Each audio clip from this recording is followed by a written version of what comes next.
भजारे विठ्ठला नाही तरी गेला जन्म.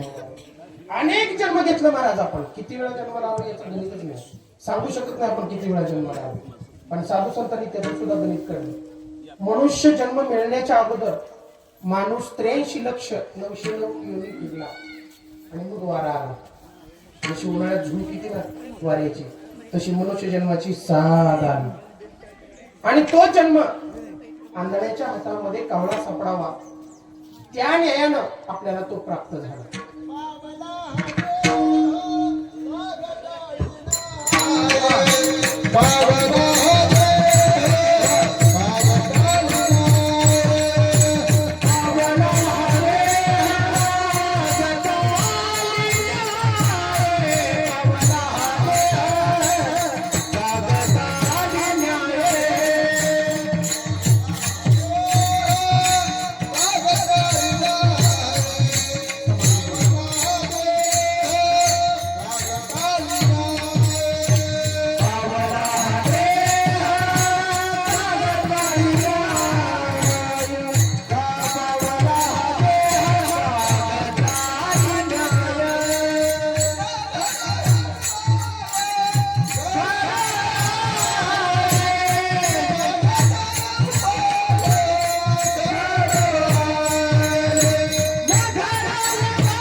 जन्म जन्मांतरी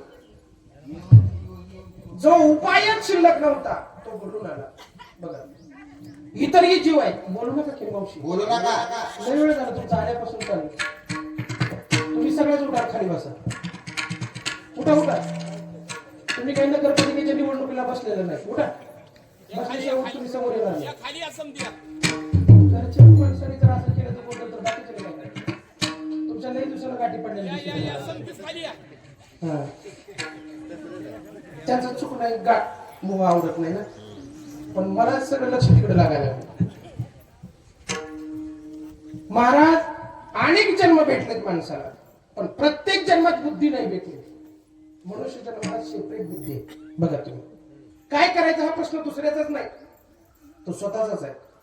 आपण कसं जीवन जगायचं हे इतरांच्याकडे लक्ष देऊन जगता येत नाही. आपलं आपल्याला बरं वाटतं, दुसऱ्याचं बरं वाटेल याची गॅरंटी नाही. बघा तुम्ही का बरं मनुष्य जन्म मिळाला? पाप आणि पुण्य समान झाले. बघा पण या मनुष्य जन्माच्या व्यथा आपल्याला व्यथा वाटतात. काही काही लोक तरी इतकी कटाळीत महाराज असं म्हणतात, महाराज जगण्यापेक्षा मेलेलं बरं. याचा अर्थ जीवनाचा अर्थ कळलेला नाही. जन्म दुःखाची सोडवण आहे.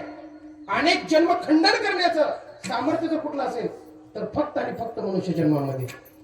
पण मनुष्य जन्मामध्ये पाहिजे ती ज्ञानांजन पाहिजे, आणि ते ज्ञानांजन डोक्यात नाही डोळ्यात पाहिजे.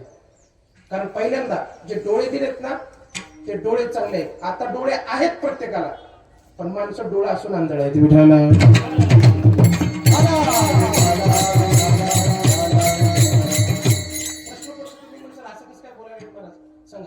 आपण कुठं कुठं जातो?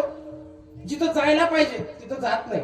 आपले डोळे अजून सुद्धा ज्ञानेश्वरकडे लागले नाही, पण उठल्या उठल्या इंस्टावर आपले डोळे जातात. मग ती महाराज मंडळी असू द्या, नाही तर गायनाचार्य असू द्या, नाही तर वंदनाचार्य असू द्या, सगळ्याला तो रोग झालाय. माझ्या सेफ बरं का, नाही तर तुम्ही म्हणसाल तुम्ही कोण गेलात. का झाला? ज्या गोष्टीशी सहवास माणसाला लागतो ती गोष्ट त्याला प्राप्त होते, आणि प्राप्त झालेली गोष्ट माणसाला सहजासहजी सोडू वाटत नाही. ती चुकीची आहे बरोबर आहे हे माहित नसतं, त्याला काय होणार आहे हेही माहित नसतं. पण महाराज जर डोळे एवढे घात करत असतील हे का होय, तर पंचज्ञान यंत्राचा विचार केला तर प्रत्येक ठिकाणी बघा तुम्ही भगवंतांना डोळे दिले बघण्यासाठी. किती सुंदर बघता येईल सांगा मला. देवाचं स्वरूप करता येईल, जग सुंदर आहे बघता येईल. बघण्यासाठी दोघाला सांगितलं. कोणाला? कृष्ण परमात्म्यानं धर्मराजाला सांगितलं, धर्मराजा जा एकतरी वाईट माणूस हुडकून आण.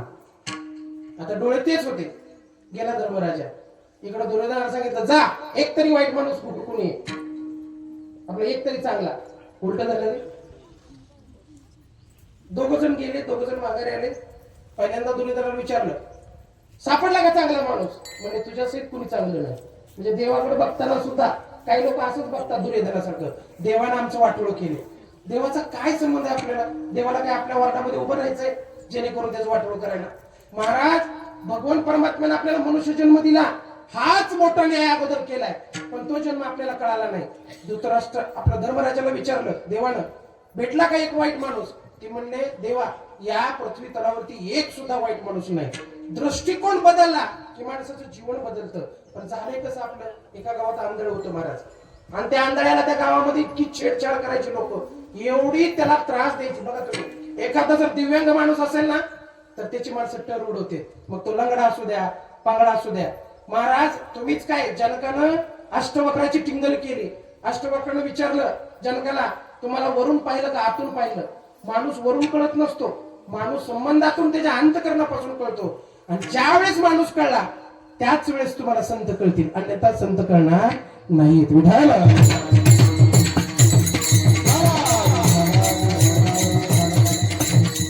महाराज ते आंधळ कटाळलं, आणि आंधळ कटाळल्यावर एका चांगल्या माणसाकडे गेलं सरपंचासारख्या, आणि म्हणला, काय तुम्ही सरपंच असून सुद्धा माझ्याकडे लक्ष दिला, किती हाल कराल? ते म्हणजे आता कुणाला बोलू, त्या वार्डात बी माझं सीट आहे, ह्या वार्डात बी माझं सीट आहे, मध्ये मध्ये बोलता येत नाही. मग त्यापेक्षा असं कर, तू कुणाच्याच घरी जा, चढू तू मंदिरात बस. मंदिरात बसायला चालू केलं. मंदिरात बसलं तरी लेकरं त्याची टिंगल करायला लागली. वैतागलं त्या गावाला, आणि म्हणलं आता हे गाव सोडूनच जातो. आता पहिली गाव काय अशी नव्हती आपल्यातल्या आताच्या गावासारखे. पहिल्या गावाला एकच येस असायची, आमच्याकडे तर नाही शिल्लक, आणि तटबंदी असायची गावाला. आणि तटबंदीच्या कडाने भिंत असायची मोठी लट बांधलेली की ज्याच्यावरून पलीकडे जाता येत नव्हतं. यायचं झालं तर वेशीच्या दरवाजातूनच माणसाला जावं लागायचं. आणि वेशीच्या दरवाजातूनच आतमध्ये प्रवेश करता यायचा.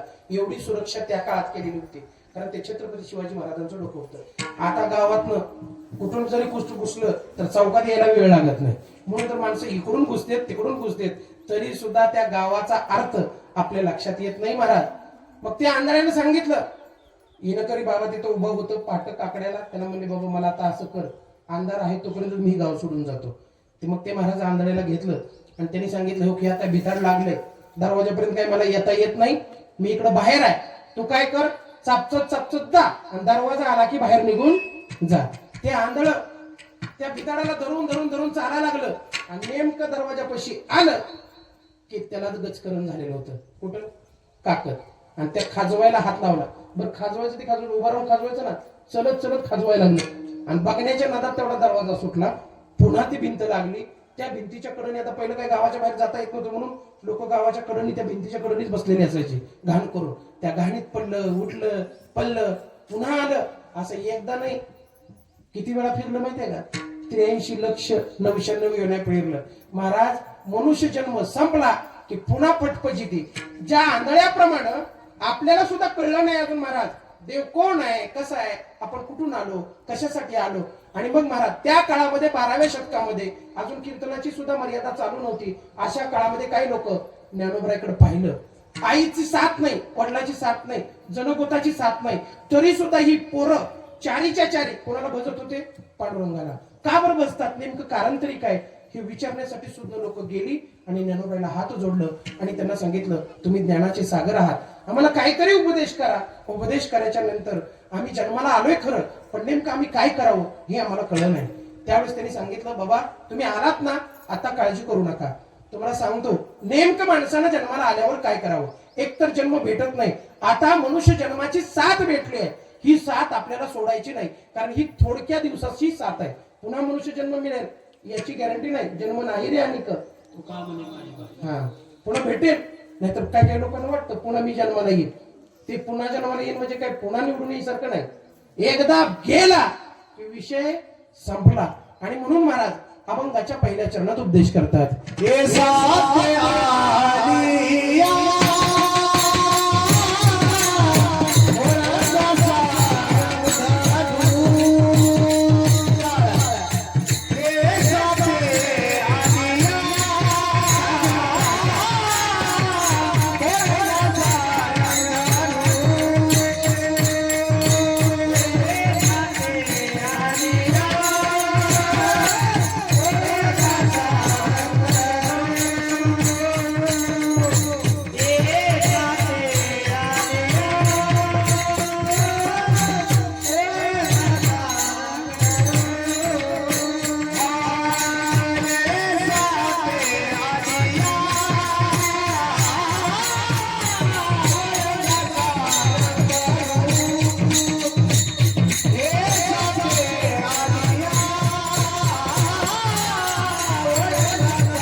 महाराज अभंग धन्य चरणात सांगतात हे साथी आलिया ओळंगा शारंग धरू.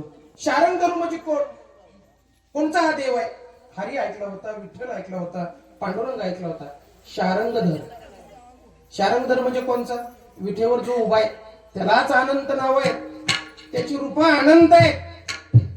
आणि त्या सगळ्या रूपाची खूण म्हणजे कोण आहे? भगवान परमात्मा विठेवरचा. ओळंगा म्हणजे काय? आपलासा करा. का करा? जीवाचं कल्याण देवापाशीच आहे. आणि आपण कल्याणासाठी कुठं फिरतो? संसारामध्ये.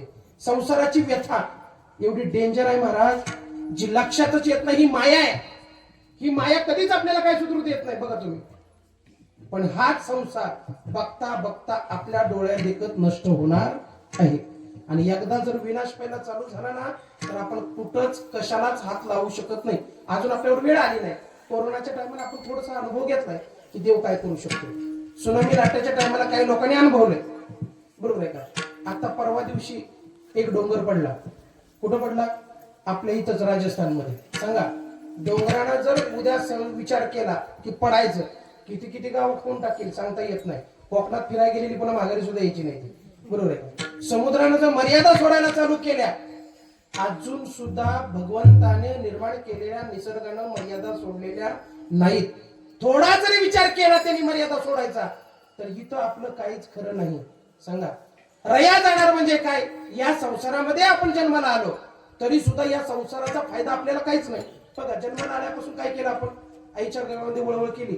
जन्माला आलो की बाळूदेत रडायला चालू केलं, बरोबर आहे का? बरं, गप्प कुठं बसत होतो? दुसऱ्या दिवशीपासून वळवळ चालू केली. तेव्हापासून वळवळ आहे. मारायला लागलं तरी सुद्धा वळवळ बंद नाही, बरोबर आहे. बघता बघता काय केलं? हळूहळू पालतं पडायला चालू केलं. पालतं पडता पडता रांगायला चालू केलं. रांगता रांगता धरायला चालू केलं. धरता धरता उठायला पडायला चालू केलं. उडता उडता पळायला लागलं. पळता पळता याच्या घरी जा त्याच्या घरी जा चालू केलं. म्हातारी वैतागली. म्हातारीने एक डबा घेतला भाताचा. म्हातारी आणि ती पोरग घातलं बालवाडी. बालवाडी कशी तर बघता बघता संपली, जुनी शोभाप्रमाणे, बरं का? पुन्हा घातलं प्राथमिक शाळेत. पुन्हा 4थी पर्यंत शिक्षण झालं. जीवनाचा परिपाठ आहे आपल्या. 4थी संपली की मग घातलं. म्हणजे आता ह्याला जरा कुठं बाहेर घालावं लागते, कारण ही घरी काही लक्ष देणार. इथंच गाय फिरेव, गाडी फिरेव, काय कर, लाडाने येडं होईल. ह्याला शिक्षणासाठी काय करू? माध्यमिक शाळेत घालू. 5वी ते 10वी पुन्हा कुठं घातलं? माध्यमिकला. आता माध्यमिकला घातलं, पोरग मोठं दिसायला लागलं. 10वीला चालल्याचं तर बापानं विचार केला आता हाताखाली आल्याशिवाय राहत नाही. आईनं विचार केला आता माझ्या अपेक्षा पूर्ण झाल्याशिवाय राहत नाही. म्हणजे हळूहळू प्रौढ होऊन तो काय व्हायला लागला? समाजाशी कनेक्ट व्हायला लागला. मग मात्र उच्च माध्यमिकला गेला. 11वी 12वी मध्ये पूर्णपणे त्याला नॉलेज यायच्या अगोदर आपण त्याला संज्ञानपत्र देऊन टाकलं. 18 झाले. आणि 18 झाला की तसा पुन्हा या संसाराच्या रस्त्यावर येऊन उभा राहिला. मग मात्र तिथून चालू झाली त्याची रेस केस. नोकरी, गाडी, माडी, बंगला, बायको, पाहुणं आणि रावलं. हे बघता बघता बघता बघता 40 कशी ओलांडली हेच कळलं नाही. 40 चालू झाली की पहिला दणका दिला बीपीनं, दुसरा दणका दिला शुगरनं. त्यात 10 वर्ष गेली आणि 10 वर्षानं पुन्हा दणका दिला गुडघ्यानं, बरोबर आहे का? आग आहे ग आणि आग बाई ग. तिथनं उठायला येईना, हलवे ना, उठवे ना, बोलवे ना. पुन्हा त्यात काय झालं? अर्धांगवाईचा झटका. आणि बघता बघता हॉस्पिटलमध्ये ऍडमिट केलं. बघता काय माझ्याकडं जेवढा पैसा कमवला तेवढा पुन्हा दवाखान्याला गेला. आणि दवाखाना संपला की डेट आणि पुन्हा श्राद्ध, पुन्हा कीर्तन, झाला जीवनाचा परिपाठ. मग मला सांगा, याच्या प्रवासामध्ये आपल्याला जे आयुष्य दिलं ते आयुष्य कशासाठी दिलं? साधन म्हणून दिलं महाराज. आणि साधनाचा जर दुरुपयोग केला तर त्या साधनाचा फायदा भेटत नाही. आयुष्याच्या साधने सच्चित आनंद पदवी घेणे, सर्व दुःखाचा विनाश करणारं ज्ञान जोपर्यंत प्राप्त होत नाही तोपर्यंत आपला जन्म सक्सेस झाला असा विचार करू नका. अज्ञान म्हणजे मरण आहे आणि ज्ञान म्हणजे जन्म आहे. ज्ञानाच्या पोटीच माणसाचा जन्म होत असतो. तुम्हाला ज्ञान पाहिजे ना, बसा ज्ञानेश्वरीवर. बसा म्हणजे वर बसा ना, वर समोर बसा. सांगितलं असं एका कीर्तनात, ज्ञानेश्वरी बसा. पोरगा 8 दिवस ज्ञानेश्वरी उठलं नाही आणि पुन्हा माझ्याकडे आलं. म्हणले काय झालं महाराज? म्हणजे मी ज्ञानेश्वरी बसलो होतो, मला आता बसायला पण येणार. बेंड झाली बेंड. त्याला ज्ञानेश्वर बसायची वस्तू आहे का? अक्कल पाहिजे होती ना. बसा म्हणजे आसन घाला आणि आसन घालून ज्ञानेश्वरीचं पान उघडा. आता इथे बसल्यापैकी माझा प्रश्न आहे, किती जणांनी ज्ञानेश्वरीला स्पर्श केला? म्हणून तर आपल्या अजून पूजेच्या प्रथा बदलल्या नाहीत. घवघवीत ज्ञानाचे सागर असणारे माझे ज्ञानोबा आहे. उघड लोकांना सांगितलं. महाराज काय म्हणतात, जाण तेने गुरु भजीजे तेने कृत कार्य होईजे जैसे मूळ सिंचने. हा, मुळाला शिपडायचं का वर झाडाच्या शेड्यावर शिपडायचं? तुम्ही ड्रिप कुठं करता? ड्रिपचं पाणी कुठं पडतं? होय पाहून ड्रिपचं पाणी कुठं पडतं? का बरं? मग एवढं कळतंय आपल्याला, झाडाच्या मुळाला पाणी घालावं लागतं. मग देव प्राप्त करायचा ना, चला संतांना शरण जा. का विचारावे सार देव दिना नद्या विचारावे सार.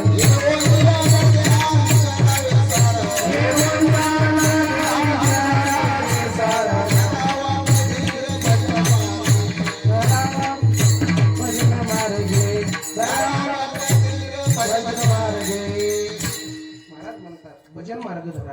का धरा? नरद्याला येऊन जर विचारायचं असेल तर तुम्हाला भजनाशिवाय मार्ग नाही. म्हणून तर तुकोबराय म्हणताय, काय पण जाळाया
कोणचं भजन? टाळावरचं नाही. नाही, येडपटपणा करू नका, डोक्यात घ्या. महादेवानं जे भजन केलं ते भजन.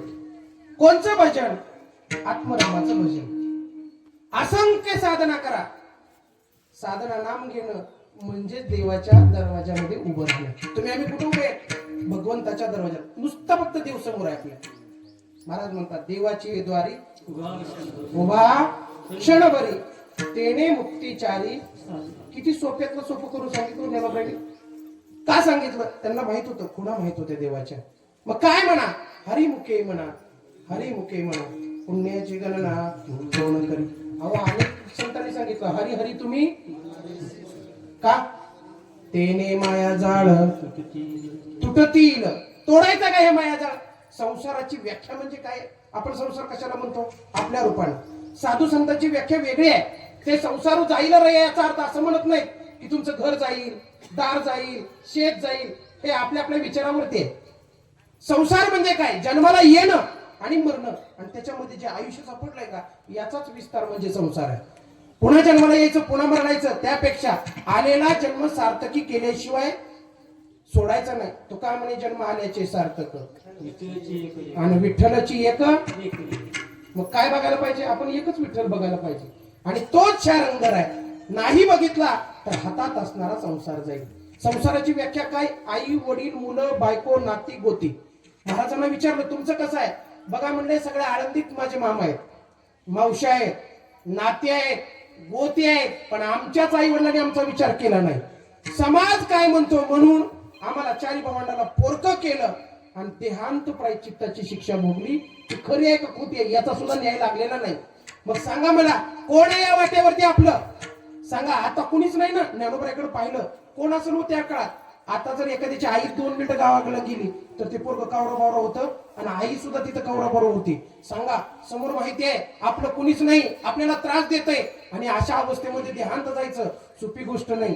पण समाजाच्या कल्याणासाठी या 2 आई वडिलांनी आपल्यावरती उपकार केलं आणि देहांत प्रायश्चित घेतलं. ज्ञानोबाई सांगतात आमचे आई वडील एवढे भारी असून, ज्ञानीवृत्तीचे असून, परमार्थिक असून आमचा विचार केला नाही आणि अंत समयाला कुणी जवळ येत नाही. बघा तुम्ही अभिमन्यूकडे.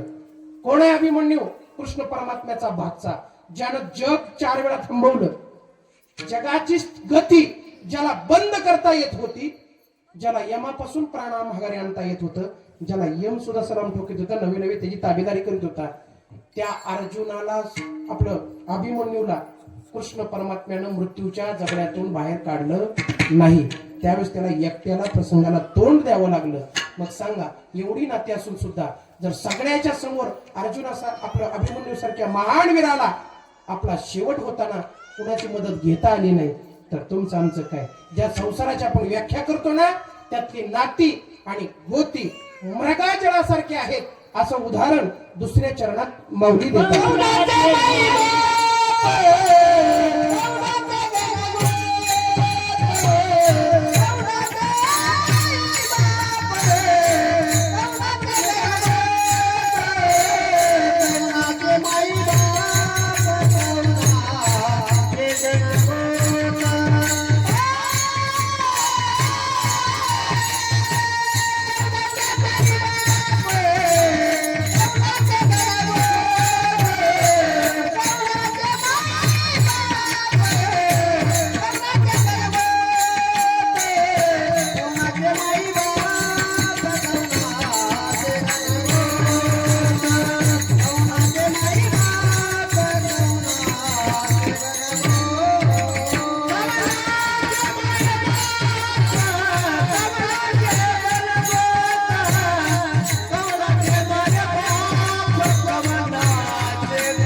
सांगतात कवनाचे माय बाप आई वडिलांसाठी सुद्धा आपले नाहीत का?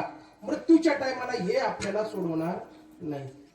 भाषा बघा कशी वापरली मौली. कवनाचं कोण आहे सांगा? कोण कुणाचं आहे? सगळे मध्ये धीमाज आहे, हे आमक्याचा आमका आहे. पाहुणं बसलं तर लय असं हुडकून काढते ही अमक्याचा अमका तमक्याचा तमका. अरे होय म्हणणे ना, पण ह्याचा फायदा तरी काय? काही नाही. जसं उन्हाळ्यामध्ये हरणाला तहान लागावी आणि पाण्यासारख्या दिसणाऱ्या झळ्याच्या मागे फिरावं, किती दिवसात पोट भरेल? फिरणार नाही. महाराज अनेक जन्म घेतले आणि अनेक जन्मामध्ये नातेगोती होतीच, पण या नातेगोत्यांनीच कोणाला गोत्यात आणलं? गोत्यात कोण आणतं? नातीच. अशी पोत्यात घालून आणली पाहिजे नाती, गोत्यात आणणारी. काय कामाचे नाही महाराज, कोणी आपलं नाही. नाही रे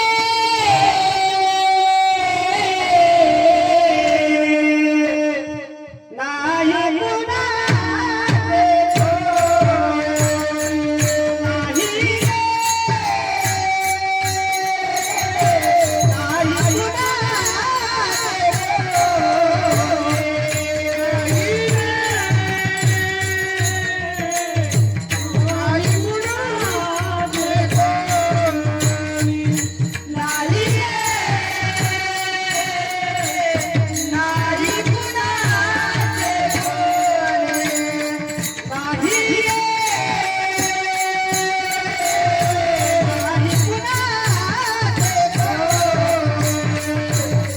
नाही रे नाही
वा. महाराज म्हणतात नाही रे नाही कोणाचे कोण, बहीण कुणाची. बहीण कुणाची? विचारलं कधी बहिणीला? उगा पटांगणात बसायचं विचारायचं तिला, होय ग तू माझी आहे का? मग तिच्या देखतच फक्त 5,000ची पैठणी बायकोला आणा, एवढी वेळेस नाव दे तुला म्हणा. पुन्हा काय खरं नाही. 2च वेळ जाऊ नका फक्त, आईबाप नंतर, आईबापाच्या नंतर बरं का. कधी जाऊ नका? दिवाळीला आणि रक्षाबंधनला, आणि त्या दिवशी फोन करून फक्त सासरवाडीला जाऊ. एका झटक्यात कळती तिची पावर काय. महाराज भाऊ बघायचं आहे ना, भावाची परीक्षा कधी बघायची? वेगळं निघताना भावाची परीक्षा बघायची.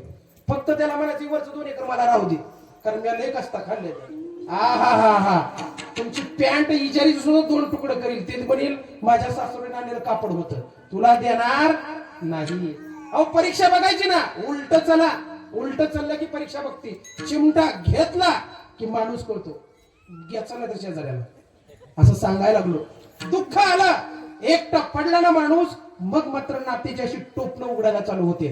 अहो वलकल पांघरण्यापेक्षा डुप्लिकेट समाज आहे महाराज, स्वार्थी समाज आहे. अहो इथं कोणच आपलं नाही. आपण ज्याला माझं म्हणतो ना, ते कोण आहेत आपले? ते तर खरे हित शत्रू आहेत. त्यांच्यामुळे तर आपण अडकलो. आपल्याला कळलं नाही, एक तर देव आपला असा आहे, नाहीतर अहो जड परत राजाला वाटायचं माझ्या बायको सारखी बायको अख्ख्या जगात नाही.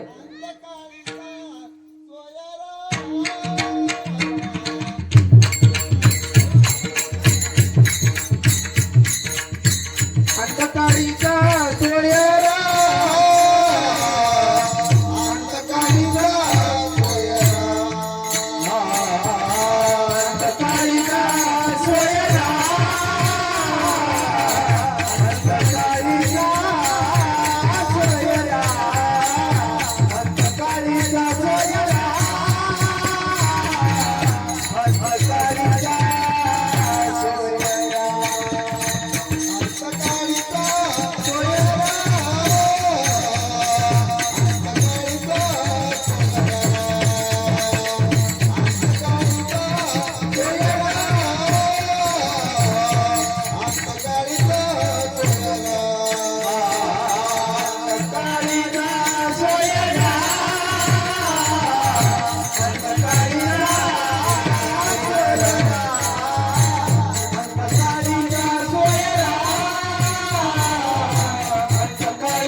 रंगी रंगी रे श्री रंगे काय भुलला अशी पतंगे. आणि तुम्हा आम्हाला काय झाले, भूल पडले. कशाची? जशी गवळणीला भूल पडत होती ना संसाराची, तशी आपल्याला देवाची पडले. बरोबर आहे का? कशी भूल पडली मला.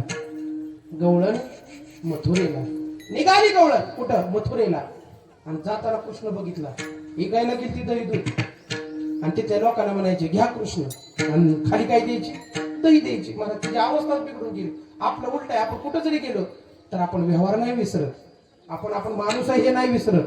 पण नेमकं आपल्या हिताच्या ठिकाणी आपण झोपलेलो आहे महाराज. का? आपण रंगलोय ते विषयात रंगलोय. आपलं चित्त कुठं रंगलंय?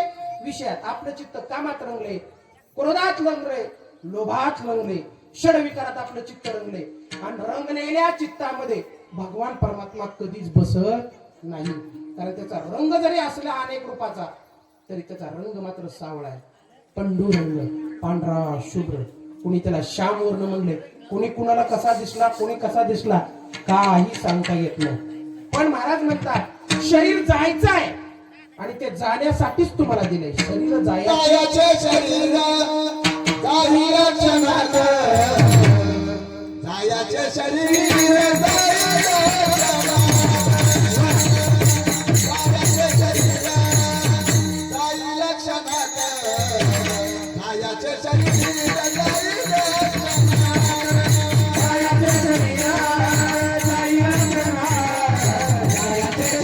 मृत्यूच्या क्षणात.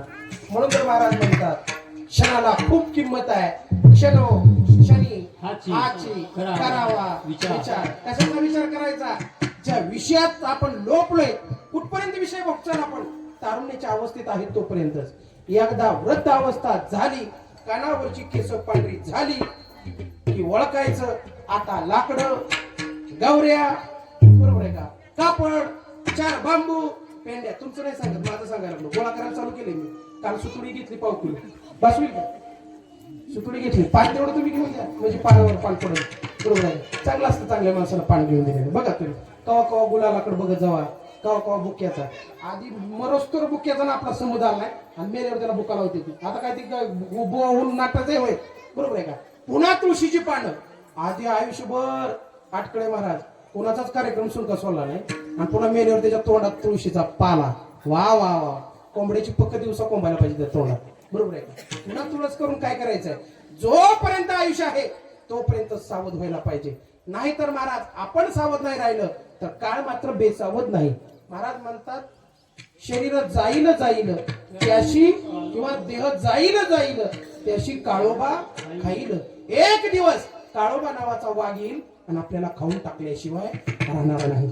महाराज आपण गुंतलोय ते विषयात आणि विषयाचं सुख इतकं बरं वाटतं, इतकं बरं वाटतं जसं उन्हामध्ये काम करत असताना. बघा तुम्ही आता उसाला माती लावायला चालू असू दे आणि असं कडक ऊन पडावं. आता शेंगेचं ऊन काही चेष्टा नसते. आता पहिलं ज्वारी ती काढत होती तेव्हा माणसं उन्हाच्या शिलाई लाई व्हायला लागली की मोरवा बघायची. मोरवा. आताची माणसं जार कडे घेऊन जाते. जार कुठला निघलाय काय माहित नाही. त्या जारनं प्रत्येक माणसाला मुतखड्याचा जार तेवढा काढून टाकला. फिल्टरचं पाणी कशाचं फिल्टर आणि काय. बघा एक पाणी शुद्ध नाही तर शरीरामध्ये घाण साचायला लागली आणि जर विचार शुद्ध नसतील तर जिंदगीचा नाश झाल्याशिवाय राहणार नाही. म्हणून एक पाणी स्वच्छ असावं आणि दुसरं विचार स्वच्छ असावं. पाण्यानं शरीर स्वच्छ राहतं आणि विचारानं मन पवित्र राहतं. विठाला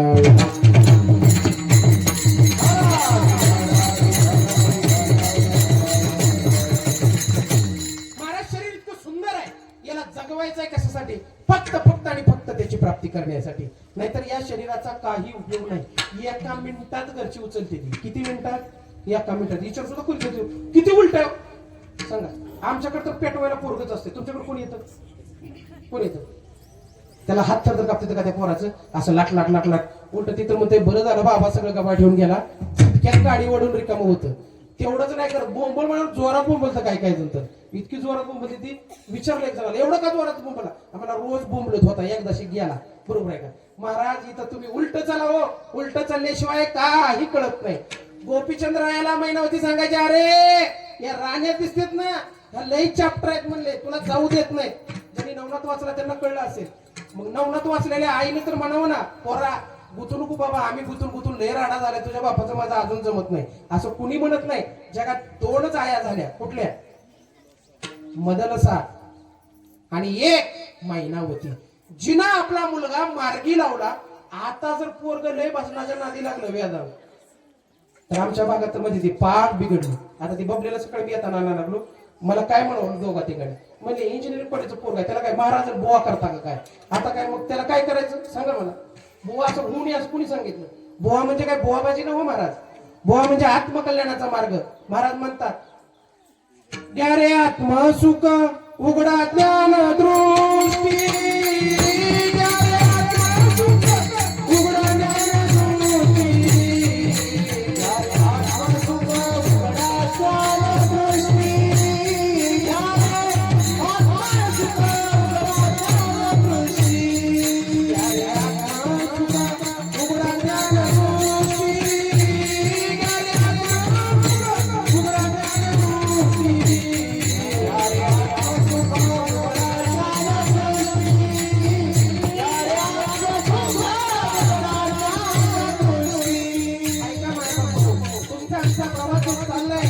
तो सुखासाठी चाललाय महाराज, पण हे सुख शरीराचं आहे, हे आत्म्याचं सुख नाही. जोपर्यंत आपल्या सुखाचा मार्ग कळणार नाही तोपर्यंत आपल्याला हे विषयाचं सुख आपलं वाटणार आहे. पण विषय भोगला की सुख संपून जातो महाराज. पण आत्मसुख काय आहे? आत्मसुख म्हणजे शरीर विसरणं आणि आपण भगवंत आहे असं समजलं महाराज. उपमन्यूला आईनं फसवलं महाराज. परिस्थिती नसल्यामुळे सुद्धा पिकात पाणी कालवायची, पाण्यात पीठ कालवायची आणि दूध बनवून द्यायची. ज्यावेळेस तो आपल्या मित्राच्या घरी गेला आणि खऱ्या गाईचं दूध पेला, त्या दिवशी त्याला कळलं की हे दूध चुकीचं होतं, आईनं आपल्याला फसवलं. तसं तुम्हा आम्हाला संतांना शरण गेलं की खरं सुख कुठं आहे? बघा तुम्ही माझ्या नामदेवराला विचारा, सुख कुठं आहे? त्यांनी सांगितलं सुखासाठी तळमळतो ना, सोड घर, ये पंढरपूरला, बघ एकदाच पांडुरंगाला पाहून घे. एकदा पाहिलं ना सगळ्या दुःखाची निवृत्ती झाल्याशिवाय राहत नाही. आणि ओळखून घ्या, त्याला पंढरपूरला आल्याच्या नंतर पंढरपूर भूमीत जन्म मिळून जर सुख भेटत नाही तर आपला विचाराचा पत्ता चुकला हे लक्षात घ्या. आपला तो चावटपण आहे. म्हणून महाराज म्हणतात, या विना चावटीने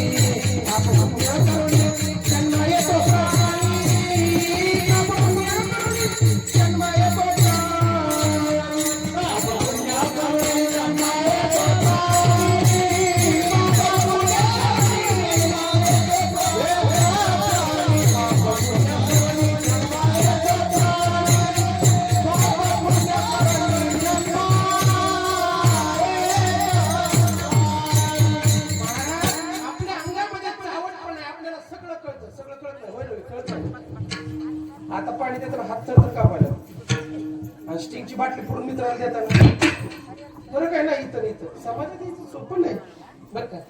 कळतं सगळं माणसाला, पण वळवायचं नाही. मग न वळवणाऱ्या माणसाला झुकीचं सोंग घेतलेल्या माणसाचं संत काय घेणं देणं लागत नाही. ज्याला विषयाचं सुख कळलं त्याला ओळखून घ्यायचं हे जास्त दिवस नाही. सांगा, उसात काम करतोय आपण आणि उन्हात आता काम सोडून तर कसं जायचं? मालक महागच उभा आहे.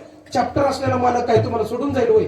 इथं कुठं उगाच लावली माती, काय जरा खाट टाकायला लावलं, बघितलं ते मालकात एखादा आतमध्ये घुसायचं, मधीच वज झालं की पालतं करायचं आणि पलीकडच्या कडाला गेलं की थोडी धार धरायचं. आता गडी काय, आता पहिल्या मालकावली मालक आहे ती हुई आतमध्ये घुसायला आणि बघायला. आताची मालक गाडीवर आयफोनवर रिअल बघत बसते आणि 500 रुपयाला गुत देऊन टाकतात खत टाकायला. बरोबर आहे का? तुमची चूक नाही ती, ह्यांनी झकमारी केली. बरोबर आहे का? ह्यांना लय होता आलता कशाचा?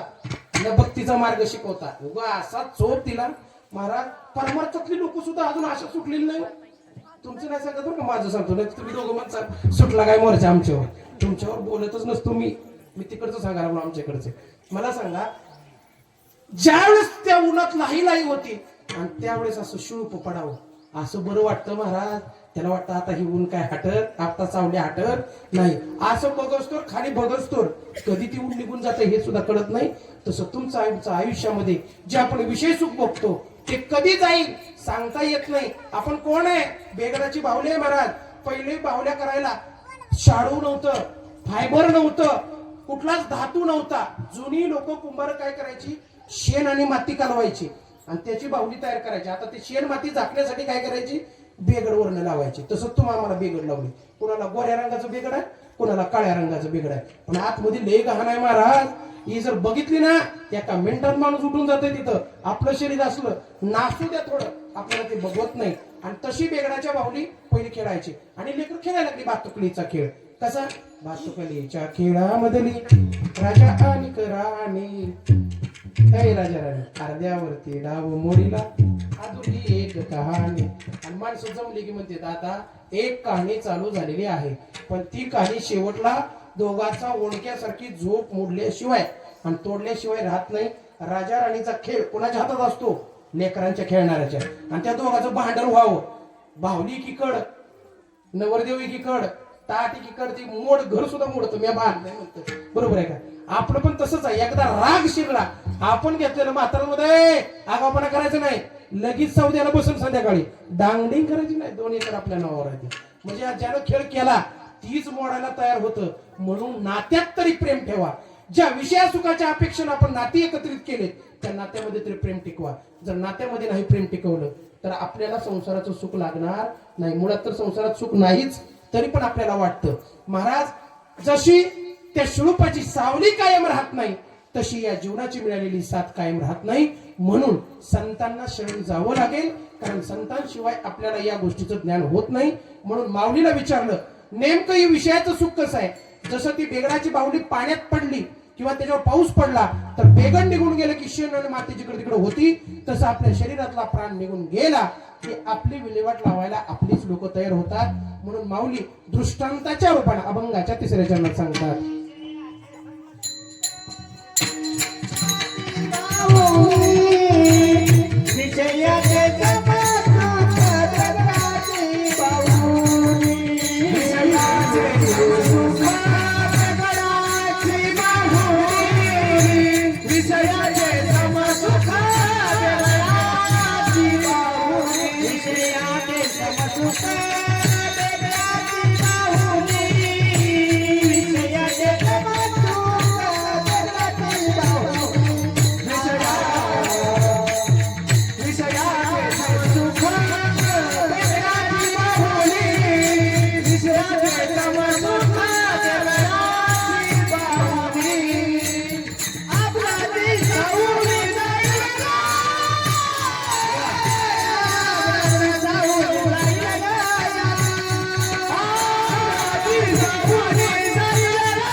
कवनाचे माय बाप कवनाचे गणगत मृग जळवत जाईल रया. पण ही माया आहे ना, माया माया आपल्याला उपजू देत नाही, कारण माया आशा लावते.